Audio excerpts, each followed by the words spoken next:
On this episode of the Anxiety RX podcast, I'm going to talk about a practical issue, something that I still do to this day that really, really helps me move past my anxiety.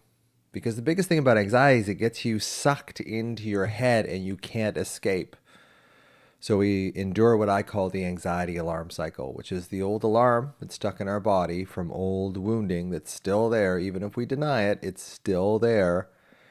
And through this process of interoception, our mind is always reading our body and it reads that old trauma that's there. And it makes up worries, warnings, what ifs, worst case scenarios to match the feeling of that background alarm that's sitting in your body.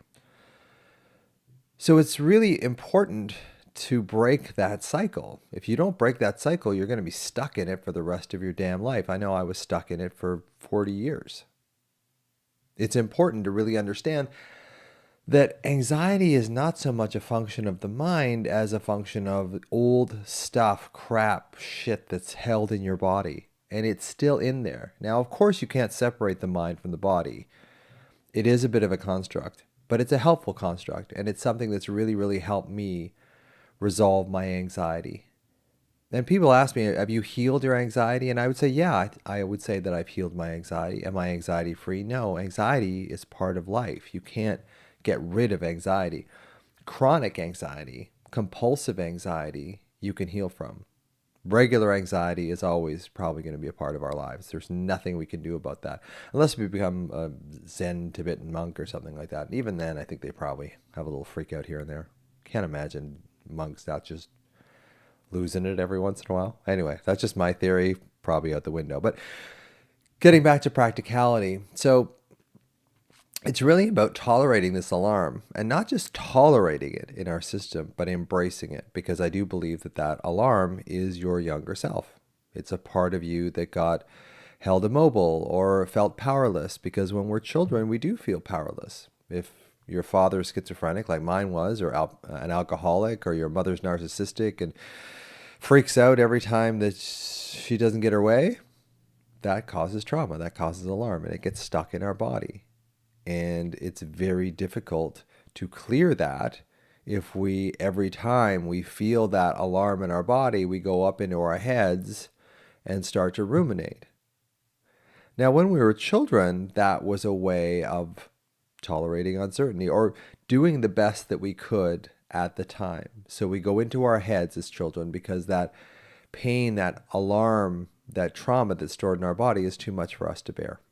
So we need to find a way of dealing with it. So we go into our heads and we come up with warnings, what ifs, worst case scenarios in our heads, because in a way that's a level of separation from this horrible feeling of alarm in our body. And I do believe that anxiety, the way we call classic, what we call anxiety, is a separation of your adult self from your child self and a separation of your mind from your body. And ironically, we kind of have to separate our mind from our body in a way, in a very conscious way, to be able to heal from anxiety. So this is what I want to get into today. I want to get into what I do and what's made a huge difference for me. So I will wake up most days with alarm still. I don't give it a lot of credibility. I don't add a lot of thoughts to it. It's just there in my body. And it's been there for so long, it's kind of like an old friend now. I also look at it as the younger version of me. So this is what this episode is about, is when you feel anxious, can you find that in your body? And this is what my program MBRX, your mind body prescription for permanent anxiety healing, is all about. It's finding that younger version of you that holds the alarm in your system. That's really the key to healing from anxiety, is finding it in your body. Because typically what we do is we go into our heads, and if, say, the problem is in our heart, right? The problem's in our heart. And we continually, every time we feel this pressure in our heart, we may not even be aware of the pressure in our heart. But every time we feel it, we go up in our head and we try and think our way out of it. We try and think our way out of a feeling problem. It never works, because it's always temporary, just like it was when you were a child. Your escape into your head may have provided you with a little bit of relief, but it was always temporary. It would always come back around. So can you find the alarm in your body? For me, it's in my solar plexus. For many people, it's in their heart. Other people, it's in their throat. Can you connect with that, even if it's painful? Because it is painful. That child is in pain that's still in you. That's what's creating the anxiety of your mind, is this alarm that's stuck in your body. Finding that alarm is really, really key. And that's what MBRX does. Some of my programs do that, but I'll do that a little bit today. So it's really about, if you're in a quiet place, if you're in the car or whatever, you can do this later, and I'm going to shorten it up. So it's basically, when you feel anxious, I want you to start searching your body, looking into your body for a place of heat or pain or pressure, something that just feels intense, that you probably haven't been aware of because we get so used to going into our heads to try and solve this anxiety problem. The anxiety problem isn't in our heads, it's in our body. So can you find that alarm in your body? As I said, for me, it's in my solar plexus. Where is it for you? In your quieter moments when you're feeling anxious, if you wake up with alarm like I do, search your body. Where is that alarm? Again, for me, it's in my solar plexus. For you, it may be in your heart or your throat. Some people, it's in their face. Some people, it's across their shoulders. Just finding that alarm is really finding the younger version of yourself. And I know this sounds repetitive, and I'm doing this on purpose because I need to get past your overprotective ego. So if it feels like, oh my God, get on with it, Dr. Kennedy. Come on, let's move it. Let's move it along. Let's go. Let's go. It's repetitive for a reason. The book is written that way as well. MBRX is written that way as well. It's to get past that overprotective ego so that I say it to you so many times that it starts to become second nature. So finding the alarm in your body, absolutely key. For me, I wake up with it. It's in my solar plexus. And then I try to just embrace it. I put my hand over that area and I just sit with the sensation. I just allow the sensation to be there. And then after I allow it to be there for a while, I start to embrace it as my younger self. I start to see if I can see my eyes when I'm younger. And at different points in my life, I went through different stressors. My stressors at 12 were different than my stressors at 16 or whatever. But just going back and finding that place in my body that still hurts, that still holds that pain, and see if I can find the child that's associated with that pain. And for me, there's 3 or 4 different children that I have in me. One that's very young, like 3 or 4, one that's around 8, one that's around 12, and one that's around 16. And I basically find each one of those, maybe not all on the same day, but I will focus on one particular version of me that went through some difficult times and see if I can find him. See if I can find his eyes. See if I can see what he's wearing. See if I can just tap into how he felt at the time. And then I just sit with that sensation, and it's uncomfortable. But the key thing here, the absolute key, is that I don't add negative thoughts to it. My habit throughout my life has been, when I feel this alarm in my body, that I automatically go into my head and I try and solve it in my head. And there's no solving it in your head. There's no grounding in your head. Your mind and body have been separated.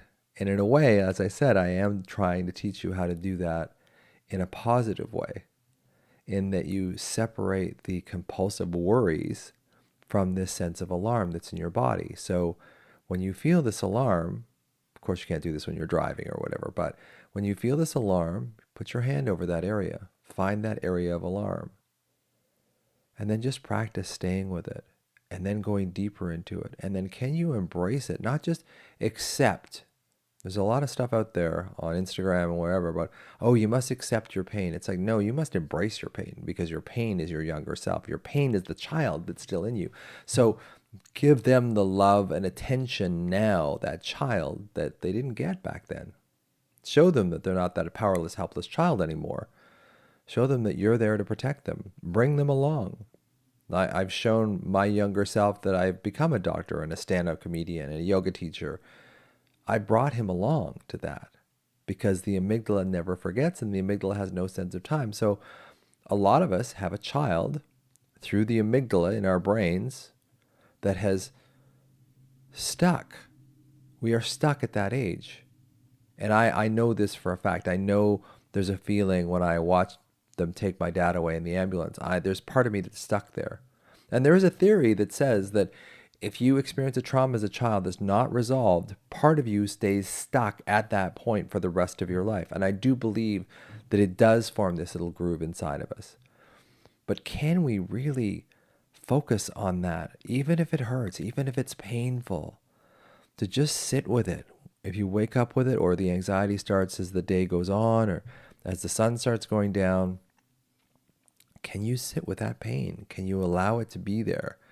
Because once we start feeling okay with the pain, we don't have to feel good about it, but we can feel okay with it, then that compulsive, automatic urge to go into our minds and worry starts to fade a little bit, because we don't need that coping strategy anymore. The reason we went into worry into our heads in the first place is because in our body it was just too much for us to handle when we were children, powerless children. It was too much. So what we did is we went into the only place we could, which is our head. And some of us, including me to this day, we still go into our heads when we feel like we still dissociate. I still will start zombie scrolling Instagram or going on Amazon and shop for things that I absolutely don't need. But it's so critical to understand that we're just bypassing the pain. And I've drawn this analogy before. It's like, say you have a motorcycle in your front yard and you want to learn how to ride that motorcycle, and you read all these books on how to ride a motorcycle. And then you go out to the motorcycle and you think, no, I need to read a little bit more about the brakes or the transmission or the gears or whatever. And you go back inside until you actually get on that motorcycle and maybe fall off a time or two. You never really get confident on that motorcycle. And it's the same thing with your emotional pain. Until you can actually get on top of it and allow it to be there and embrace it, it's always going to run your life. It's always going to fire you into your head and go into this anxious loop that you can't get out of, that the child in you believed was helpful. And I believe it was helpful when you were a child, because that was the only place you could go. But you're not a child anymore. You're not a child. You're not a helpless, powerless child anymore that's been held immobile in a bad situation. And it doesn't even have to be that terrible. If you're a sensitive child, which just about everybody I see with chronic anxiety was born sensitive, it doesn't take a lot of trauma to push you into that alarm state. So what I'm trying to tell you is, can you allow yourself to feel that alarm? Can you embrace that alarm? Can you see it as your younger self? Can you see the eyes of the child in you that is looking to be seen, heard, loved, and protected now in a way that they never got back then? Can you really sit with it and just notice how compulsive it is to go into your head and worry? And what you'll probably notice when you do this exercise is that, okay, I can sit with it. It hurts. I don't like it. And then before you know it, you're all of a sudden back in your head again. You're worried, like, how did I get back here? How did I get back into worry again? I was just trying to focus on this place in me and see my younger self and see what they were wearing and see the house they lived in, see my bedroom, like see as many facets of my younger self as I possibly can. And then all of a sudden I'm back in worry again. How did I get here? How did I get here? It's so automatic. It was such a defensive adaptation as a child for you to go into your head and worry, that's your go-to. That's the groove that's put in your psyche, in your nervous system, is to go into your head and worry when you get overwhelmed. And what I'm trying to show you is how to consciously try to just stay with the pain, see the pain as a younger version of you, so that you don't have to see the pain as your enemy. Your pain is actually a message from your younger self saying, we need to do something differently. It's the child in you sort of yelling up to you saying, I need to be seen, heard, loved, protected. That's what I need. So can you give that to me? And that's what this exercise is all about, is really seeing, hearing, loving, protecting that younger version of you that didn't get that when they were that age. And it may be a number of ages. You may have gone through different traumas when you were younger, or you may have been through one chronic long trauma, like had an abusive parent or abusive alcoholic parent. But it's finding that child and staying with them. And it takes practice. Like you're not going to just all of a sudden be connected to that younger version of you, and then that's gonna be it from that point on. Like, you're gonna go back and forth into your head a number of times, and your overprotective ego will freak out when you just stay with this pain, because it's gonna hurt. But it hurts so much less after you've done it for a while. And after you realize, hey, I'm actually in control of this. I don't like this feeling. I don't like the alarm. But I can learn to love the child who's alarmed inside of me. That's the key. So really, to summarize, this is a bit of an ethereal episode, but to summarize, when you feel anxious or alarmed, see if you can just stay with it. And watch your mind's automatic reflexive reaction to go into your head and worry, because that will never help you. It will always hurt you.